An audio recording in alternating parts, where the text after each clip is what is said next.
another point of, you know, the mind game that is Clash. So here we go. The teammates from the Clash Stars event alongside a man you might know in Surgical Goblin, now going head-to-head here in the winner's bracket. Remember, for our first 8 matches today, there will be no eliminations. If you lose, you go down to the lower bracket, the elimination bracket. But for now, everyone's playing with a life to give. Yeah, the one thing I will say is we should see a lot better gameplay. Yesterday was amazing, but we should even see a higher level of gameplay today, not because it's day 2, but because of the format. There was so much pressure on these players yesterday to play perfect, which usually causes mistakes. Today, they know they have that life to give.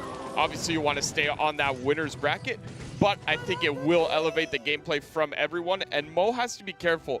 Mini is a 16 seed, but he could turn up like a 2nd or 3rd seed. And first minute away so far, it is Miniminter with the lead. The chip damage on the right-hand lane, 28-59 for the Peruvian American, who has historically been known to send pretty much all of his winnings home to his mother. Yeah, I mean, it's awesome to see, right? You always want to give back where, I mean, they do so much for you growing up and everything. I know it's something that I've wanted to do as well. I'm working on, you know, getting a nice little gift for my dad. And it's awesome to see players this young already thinking like that.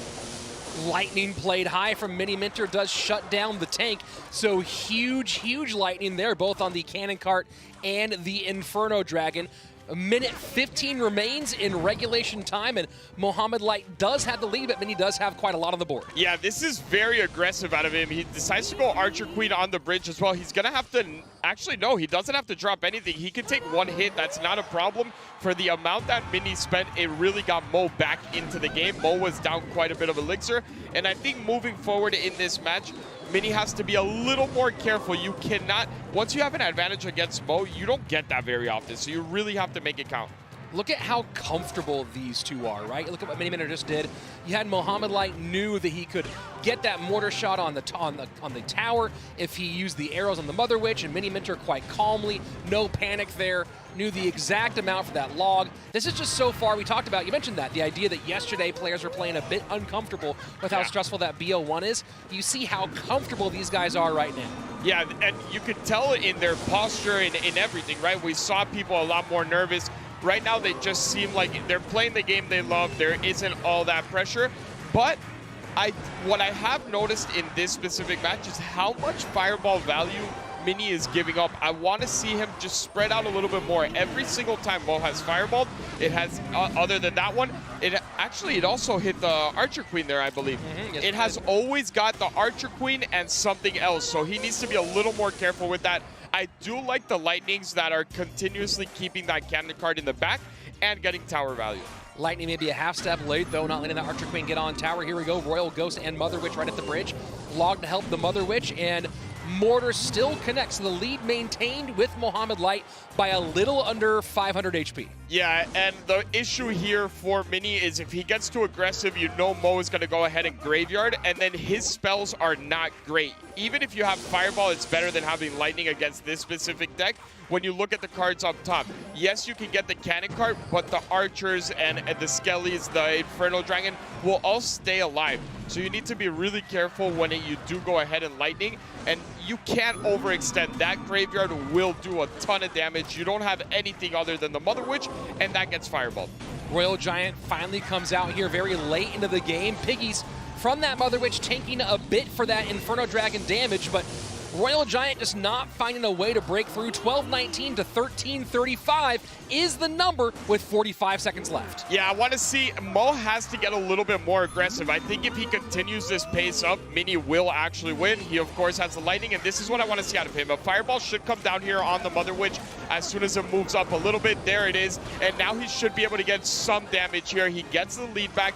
It's not a comfortable lead, though. That cage is going to obviously spawn that Brawler. We'll probably see a Royal Giant as well, but he decides to go Lightning instead.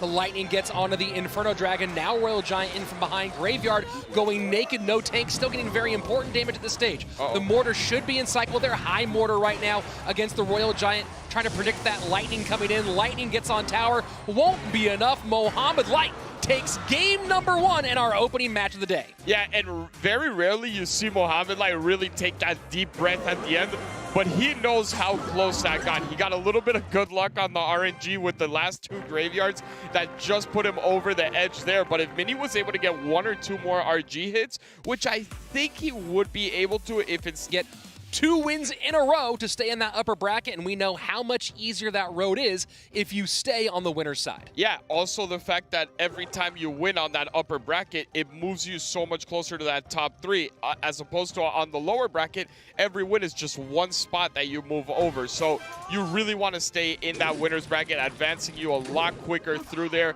And yes, everyone wants to be a world champion, but the fact that you can move over to top 6 and secure that prizing is also a big deal. Now, we might be having a bit of a mirror match here, or at least similar looks. Minor cycle from Mohamad Light, and it looks like the same thing from Miniminter. Yeah, and he's decided to go with the traditional goblins here in this deck. It does make this deck a little bit weaker to air, but luckily for him, he does not have to worry about that. That Mega Minion, no matter what, should not get on the board and onto the tower for Mo. He has enough things to distract it at worst case scenario. So that choice of regular goblins over spear goblins, not going to be a factor here. So first minute 10 away. So far, just some minor chip on both sides. Interesting choice. Both players choosing to go with a very high skill cap, maybe the highest skill cap versus outplay deck in the game right now. Yeah, absolutely. I will say that there are a couple advantages to Mo's deck in the sense that obviously better for catching miners are those goblins, and he has more spell value with the log as opposed to the snowball. So Mini does have to get a certain amount of lead before the end of the game, because if they're just trading spells and then trying to catch miners, the advantage is 100% in Mo Light's favor. Interesting question here, though, because on one side for Mo, he does have to miner poison or miner log to get these skeletons, right, if that miner goes to the back.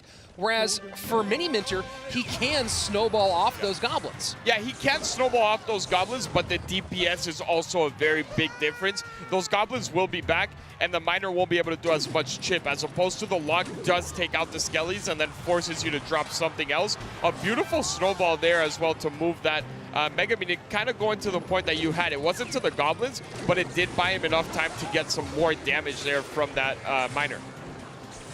Poison in plus miner, so the right-hand tower of Miniminter ticking down to 1871. Falling further behind right now is the Tribe Gaming player, as Mohamad Light holding strong at 2306. Yeah, and I don't know if you saw it there, but the Golden Knight doing a little bit of bandit cosplay where usually the bandit dashes and then ends up on the same side of the bridge. That happened there with the Golden Knight, so that has to be a little bit frustrating there for Mini. It doesn't take out the Tesla. He has the Tesla himself up high, and he loses complete rotation there. And a delivery could come down here on top of everything, and that cleans it up. And looks like Miniminter recognizing that he's so far behind that either it's Golden Knight or go home, it seems, in this matchup. Yeah. I mean, I'm trying to look for, you know, that light at the end. Yeah, that light at the end of the tunnel I was looking for just got a little bit darker after that dash. And again, the Goblin's just such a smart choice. That is what has made Mo so much better than everyone else. It's those deck choices and the slight changes. Everyone uses this deck with Skellies. Every single person I've seen has used it with Skellies. He makes one change. I don't know if he was expecting a mirror match or not, but it worked out so well for him. Well, he used skeletons in game number 1 as part of that Mortar GY Cannon Cart deck, and obviously had some nice cycle there for the win. This time around, that's it. Makes a change that was necessary, but makes a change that ends up being super impactful in this matchup, and you can see the big grin on Mohamad Light's face right now. Yeah, he definitely looks a lot happier than at the end of that first game of this match. And Mo Light, I mean, Mini, the positive thing I can tell you is you weren't in Rat's position. He got eliminated. You're dropping